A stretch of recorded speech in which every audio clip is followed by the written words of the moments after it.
రాష్ట్ర మంత్రివర్గ సమావేశం కొనసాగుతోంది. 21 అజెండా అంశాలకు ఆమోదం తెలపనున్నట్లు సమాచారం. మరింత సమాచారాన్ని మా ప్రతినిధి ధనుంజయ్ ప్రత్యక్ష ప్రసారం ద్వారా అందిస్తారు. Thank you. మొత్తం 31 అంశాల అజెండాగా రాష్ట్ర కేబినెట్ అయితే కొనసాగుతుంది. ప్రధానంగా రాష్ట్ర కేబినెట్ సమావేశం అవుతూనే ముఖ్యమంత్రి అధ్యక్షతన ఆపరేషన్ సింధూర్లో విజయవంతంగా ఆపరేషన్ చేసినటువంటి రక్షణ దళాలకు రాష్ట్ర కేబినెట్ అయితే అభినందనలు తెలియజేసింది.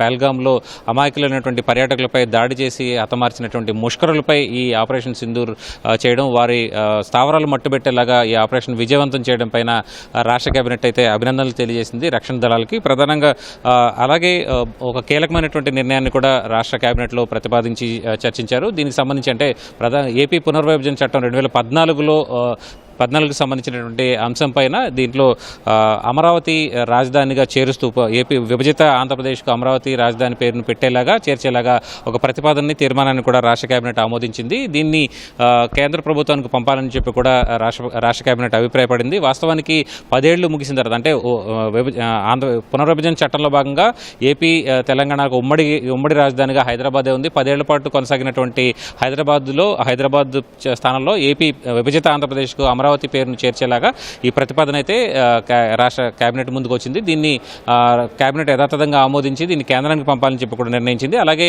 విభజన చట్టాన్ని కూడా సవరించేలాగా కేంద్రానికి తీర్మానం కూడా పంపించారు. అలాగే మరికొన్ని కీలకమైనటువంటి అంశాలపైన కూడా రాష్ట్ర కేబినెట్ ప్రధానంగా చర్చించిందని చెప్పాలి.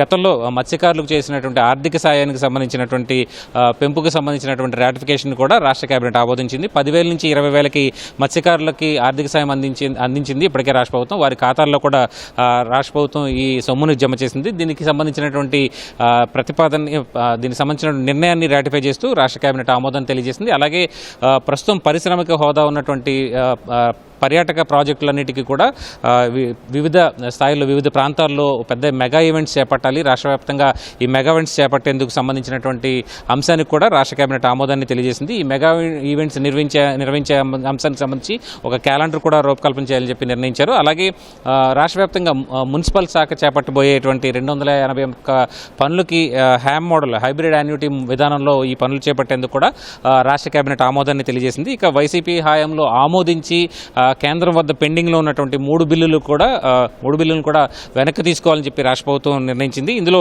ఇండస్ట్రియల్ డిస్ప్యూట్ యాక్ట్ చట్ట సవరణ బిల్లు 2019, అలాగే కార్మిక చట్ట సవరణ బిల్లు 2019, ప్రాక్టీస్ సవరణ బిల్లు 2019 వెనక్కి తీసుకోవాలని చెప్పి కూడా రాష్ట్ర కేబినెట్ నిర్ణయించింది.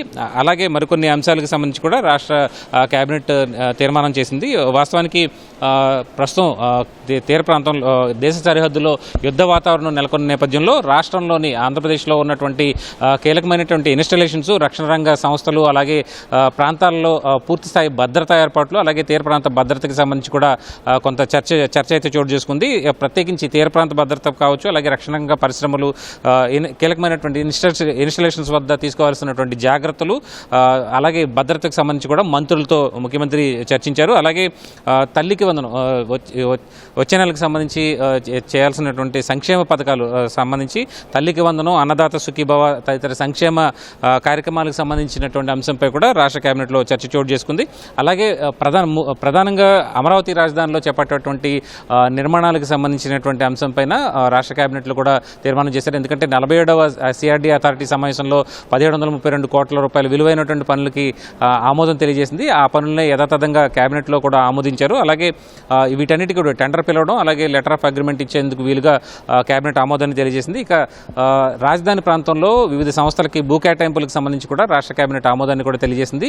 తాజాగా తీసుకున్నటువంటి జీవోఎం తాజాగా ఒక మంత్రివర్గ ఉపసంఘంలో తీసుకున్నటువంటి 7 సంస్థలకి భూ కేటాయింపులు చేయాలని చెప్పి నిర్ణయించారు. వాటన్నిటికీ కూడా భూ కేటాయింపులు చేసేందుకు రాష్ట్ర కేబినెట్ ఆమోదాన్ని తెలియజేసింది.